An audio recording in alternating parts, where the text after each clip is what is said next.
India కూటమి పార్టీలు అవినీతిలో కూరుకుపోయాయని ఆరోపించారు కేంద్ర హోంమంత్రి అమిత్ షా. ఢిల్లీలో మొహల్లా క్లినిక్ లో ఆప్ భారీ స్కామ్ కు పాల్పడిందని చెప్పారు. అవినీతి కుటుంబ పాలనకు వ్యతిరేకంగా ప్రధాని మోదీ పోరాడుతున్నారన్న అమిత్ షా మూడోసారి బీజేపీదే అధికారమని ధీమా వ్యక్తం చేశారు. देश की जनता ये निर्णय करने वाली है कि आने वाले 5 साल इस देश के शासन की धुरा किस पार्टी के हाथ में होगी, किस व्यक्ति के हाथ में होगी, मगर पूरे देश में कहीं पर भी संशय नहीं है, प्रश्न चिन्ह। Digital economy, direct benefit transfer, इसका विरोध किया, नई संसद बनाई। इतनी भव्य संसद देखकर आज पूरी देश की जनता पुलकित है, गौरवान्वित है, इसका भी आपने विरोध किया। कर्तव्य पथ बना, आपको राजपथ नाम अच्छा लगता था, कर्तव्य पथ का भी विरोध किया। भारत मंडपम में कोर्ट से उसको रोकने का प्रयास किया, यशोभूमि को भी रोकने का प्रयास किया। डाटा प्रोटेक्शन का विजनरी बिल, इसका भी विरोध किया और अंत में रामलल्ला की प्राण प्रतिष्ठा का भी आपने विरोध किया। मित्रों, ये कांग्रेस डिनायल मोड में आ चुकी है। पूरे देश की जनता को मैं कहना चाहता हूं, 5 साल का पार्लियामेंट के अंदर कांग्रेस का हिसाब किताब निकालिए। इन्होंने पार्लियामेंट के अंदर शोर शराबे और बहिष्कार के अलावा कुछ नहीं किया। हम भी विपक्ष में रहे, 10 साल तक बैठे, आगे पूरा जीवन विपक्ष में।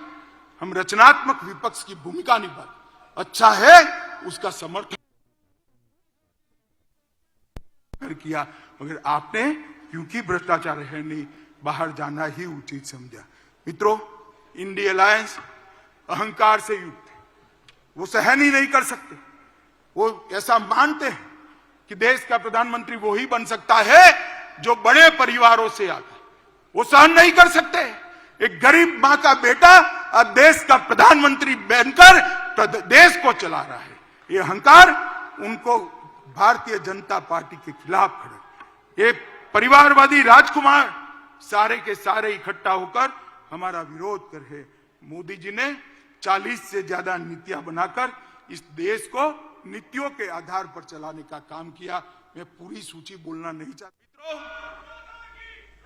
इंडिया अलायंस और कांग्रेस पार्टी इसकी देन थी कि इस देश के लोकतंत्र की स्पिरिट को खत्म कर दिया, देश के लोकतंत्र को भ्रष्टाचार, परिवारवाद, तुष्टीकरण और जातिवाद से कलर्ड कर दिया। अगला चुनाव 2 खेमे पड़े हुए महाभारत के युद्ध में, जैसे पांडव और कौरव के खेमे पड़े थे, इसी तरह चुनाव के पहले 2 खेमे पड़े हैं। एक खेमा है मोदी जी के नेतृत्व में, बीजेपी के नेतृत्व में एनडीए का गठबंधन, और दूसरा है कांग्रेस के नेतृत्व में सारी परिवारवादी पार्टियों का इंडी अलायंस। देश को ये दोनों में से एक को चुनना है। इंडी गठबंधन एक घमंडिया गठबंधन, भ्रष्टाचार, परिवारवाद और तुष्टीकरण की राजनीति का पोषक, और भाजपा और एनडीए का गठबंधन राष्ट्र प्रथम के सिद्धांत पर चलने वाला गठबंधन है।